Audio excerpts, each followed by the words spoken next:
Welcome back to another chat with Matt.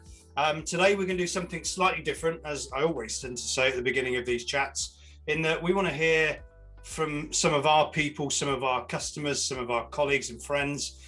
But more importantly, we want to hear what's made them get to this point in their life. What have been some of their key lessons, their successes, so that maybe you could take something away from that inspires you, that gives you your marginal gain, that makes a difference. And that's the tone of what the Chats with Matt are really all about, giving back to you. So I'm delighted today to be joined by Harriet from Mentor. Harriet, how are you?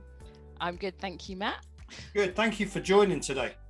You're welcome. I know you've been looking forward to it. Oh, yes. So first question I've got is, you've had a good career today. What's brought you to this point in your career?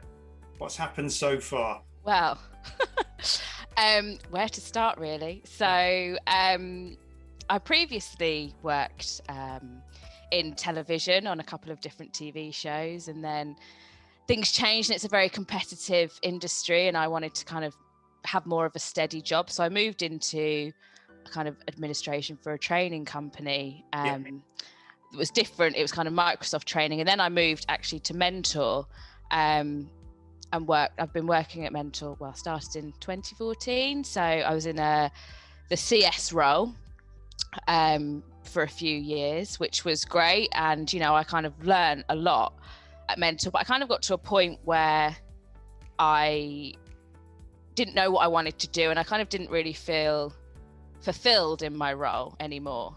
So I decided to kind of take a break and go traveling. Yeah. Which was great. And then obviously then the pandemic happened and I had to come home.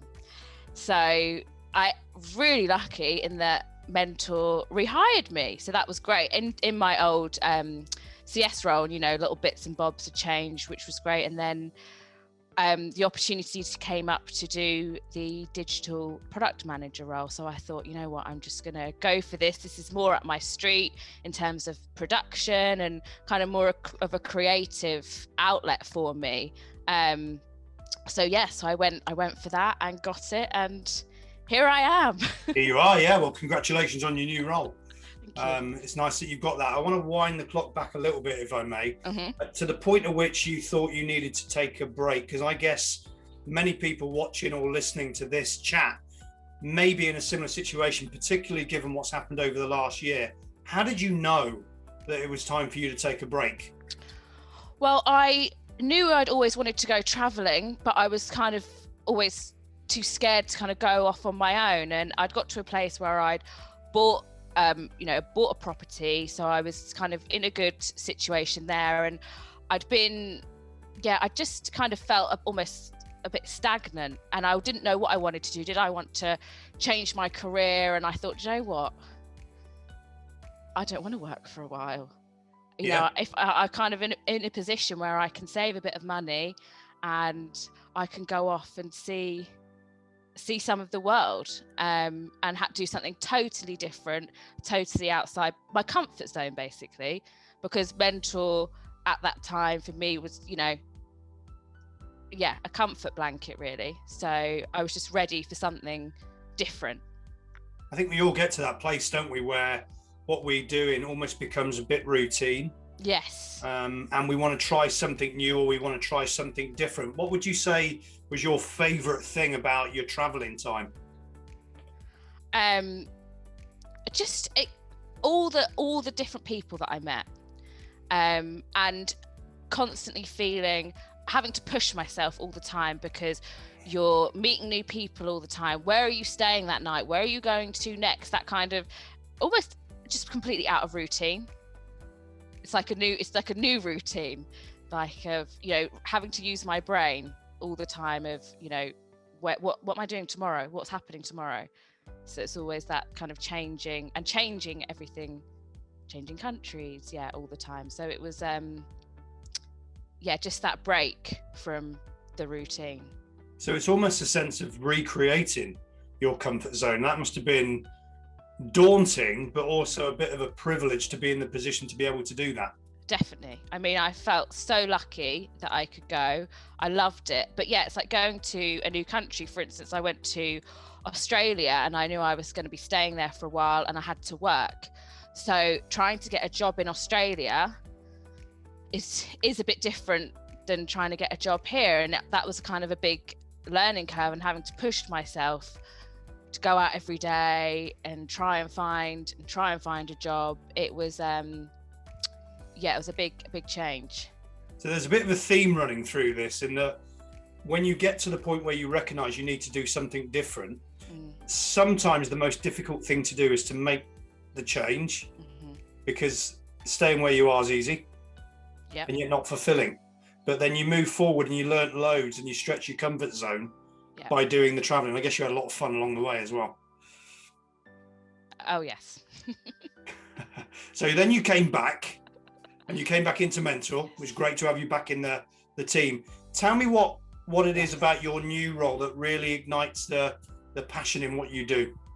I think for me, the creating new content and production side really, that's what I love. That's what my degree was in. So to be able to do that and use that at Mentor is just, it's just great. It's something, I'm really looking forward to getting my teeth into more, and it just excites me, and I want to bring my passion to Mentor and what we're producing. So we're producing hopefully going to be some really good stuff. It's almost like the perfect storm in a way, isn't it? Because what the pandemic has told us is digital transformation, the way people learn, has been accelerated by 2 to 3 years. So what we need to do now is get content that you're creating to cater for the changing learning needs of people. That's quite exciting, isn't it? Yeah, definitely. It's going to be really good. Obviously the way people are learning is so different now, obviously, to how it was before the pandemic, with everything being virtual. So it's really exciting. What do you think has been what's been the highlight of your professional career so far? There's a big question, isn't it? Yes, thank you for that. That's all right. One of my favorite things was working on a TV show. That was kind of my one of my favorite things that I've done, and just watching the process from the start to the finish and being involved with that, something that I'm really proud of, and having my name on the credits of a TV show. So I'm very proud of that. Am I allowed to ask what TV show that was? It's Dynamo, Magician Impossible. Oh yes, okay. So everybody will know of that. So that's really cool. So I'll watch out for that if I see that on the rerun. Yeah. And conversely, what would you say is the biggest lesson that you've had in your career so far? I think your attitude is everything. I obviously, you have down days, but I try to go in with an attitude of, I'm going to do this, I'm going to get this done, it's going to be good, it's got to be done, we've got to do it. So it's just kind of that really positive, I can do this, we can do this, let's do it. And I think that differentiation between I and we, because quite often in what I know from what you do, it is a team effort, and you have to collaborate and fly in formation, don't you? Yes. Yeah, and I think that's great to have other people involved, get different opinions, and to question people or to be questioned, because if you're just on your own and you think you're doing something, you think you're doing the best for something, but actually having other people can bring in new ideas, and I really like that way of working. Okay, cool. So my big takeaway personally from your story is that if you get to a situation where you feel like you're stagnating, make a change, do something different, be brave and stretch your comfort zone. What would be your gift if you was to give someone a piece of advice? And it might feel funny saying this, but anybody who's listening, if they're in that situation, what would be your piece of advice to help them out?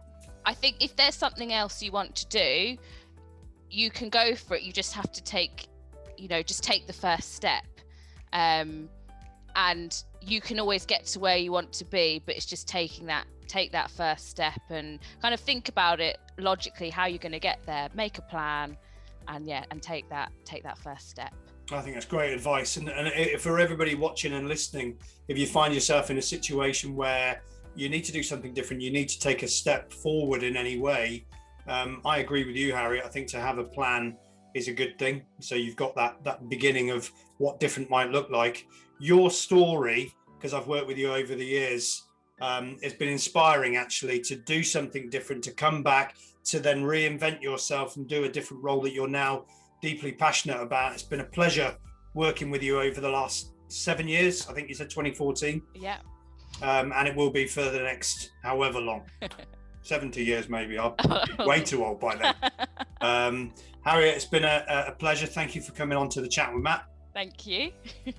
For everybody else, I like the fact you're laughing. For everybody else, try and take something away from Harriet's story. You know, what would you need to do? Is it attitudinal? Is it making a change? Is it that first step? What will it be? Of course, we don't need to be answered on that one, but do something. Otherwise, you might find you stagnate, and that's not a good thing either. So thank you for taking the time. Harriet, look after yourself. Thanks, Matt. You too. Stay safe, and we'll see you soon on another chat with Matt. Thank you.